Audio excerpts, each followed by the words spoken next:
UPPL কেৱল এটা বেনাৰত থকা দল নহয়, ইয়াৰ জনতাৰ এক অনুভৱ।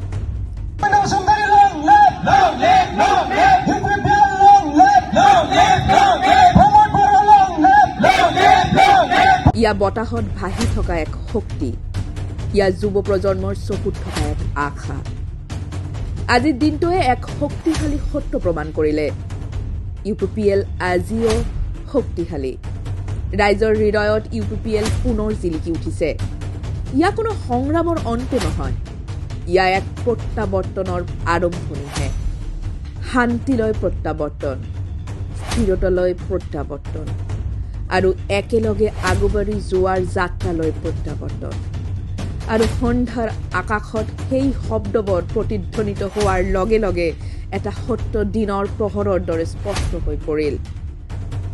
ৰাইজ সাজু, আন্দোলনটো সজীৱ, আৰু এই যাত্ৰা অব্যাহত থাকিব আগতকৈও অধিক শক্তিশালী ৰূপত।